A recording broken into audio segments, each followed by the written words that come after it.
You may have heard of stock splits. The stock splits are kind of cool things. So what is happening with a stock split, right? So first off, what it means is your stock is splitting or increasing. You're getting more shares of stock. So if I own 3 shares of stock and we have a 2-for-1 split, now I have 6 shares of stock. So that's a good thing, right? I get more shares of stock. If for the existing stockholders. So that can be a good thing. Otherwise, you could also look at kind of diluting the whole mixture of stock out there. So that's a kind of a negative to it. But most folks look at a stock split as a good thing because they're getting more shares. Here's a better example for you on a 2-for-1 split. So sometimes you'll hear about a stock split where it's like, oh, it's a 2-for-1 split, or it might even be like a 3-for-1 or a 4-for-1. But the most common is like a 2-for-1, and the 3 and 4 acts the same way. It's just more splitting. So a 2-for-1 split, if let's say you own 100 shares of a stock, right? So you own 100 shares of this stock. And a 2-for-1 split would say after the split, you now own 200 shares of that stock. You don't have to do anything with that. It's all of a sudden, wow, I own more stock. My statement will say I own more stock. And in the old days when they actually had stock certificates, paper things you could put on the wall or put in your safety deposit box, they would actually send you another stock certificate, so with these additional shares you own. You're like, well, great. I have 200 shares. I'm twice as rich, right?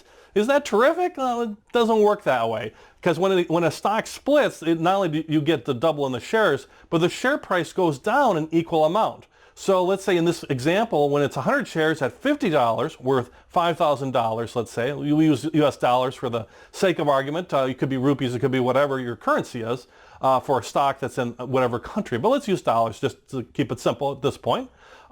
If you own 100 shares at $50 a share, you own $5,000 of stock. You now have a 2-for-1 split. How it works is you now have 200 shares, but your stock price has gone down the equal amount to offset that, or it's now worth $25 a share for that stock, or your same $5,000. So the key takeaway on this is when a stock split happens, I get more shares, but my actual value, I don't have actually more wealth or more money in that.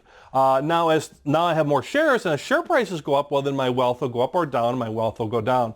But I basically own more shares. Now the cool thing about that, particularly if it's like a dividend paying stock, if I have more shares, I get a dividends per share. So if they pay out $1 worth of dividends per share and I have 100 shares, well I got $100 in dividends. But now I own $200, so now when I get paid, that dividend might be $200 as far as with the dividend. So that might be something that's very good, right? So depending on how they set up the dividend. So with a stock split, I get more shares, but I don't have more value in the total dollar amount.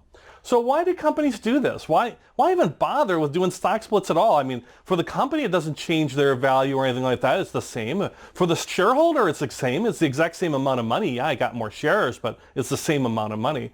So why do companies do that? Well, so a lot of companies' value does not change. The price doesn't go down. Their price might be really actually rising.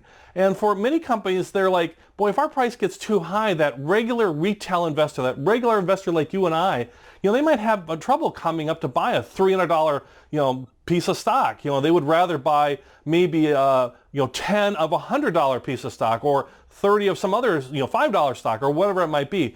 Stockholders, especially at the individual level, like just lower amounts, especially if it's like under $50 US, they tend to like that. So in order to kind of almost, not want to say manipulate, but in order to adjust that price down, what they'll do is they'll do a stock split. And as we saw, it went from $50 a share to $25 a share in our example. Well, that might be more palatable for people who are buying stock. Maybe the stock is at $200 a share. They do a 2-for-1 now. It's at $100. Well, that's maybe more easy for investors to get their heads around and be willing to buy it. So the whole idea is a lower price is more attractive and easier for small investors. The values are all actually the same. It's just easier for that smaller investor. And by making it easier for the smaller investor, their hope is that that will then drive the stock price up. Because remember, the company valuation around stock price is important, and these managers and CEOs and folks, they own stock too. They get stock options, they get all sorts of things. They want to see the stock go up. They want to see their company, be featured as far as a good stock company. So that's important to them, and it's important to their shareholders. So to serve their shareholders, they're like, we'll do a 2-for-1 split. We'll lower our price. We'll drive in hopefully more retail or smaller investors, and that'll then drive our price up because we got more people wanting to buy. It's that supply and demand, buying versus selling. So people are buying, it'll drive the stock price up. When you look at big or institutional investors, big banks or big institutions are managing portfolios, it means nothing to them to drop $300,000, a big mutual fund to buy $300,000 of a stock in one moment, basically, or in one day. That means nothing to them for these big institutional investors. So it doesn't matter to them if the stock is $400 or $500 versus $25. It's really more of a play for that smaller retail investor. And as a smaller retail investor, once again, you and I, we like stock splits because if it works out and the company's stock then rises because of that and more people come in, we already own shares, great. That means we got more shares and the price increases, and that's a great thing for us. Especially as dividends and things might come along the way, owning more shares is always a good thing.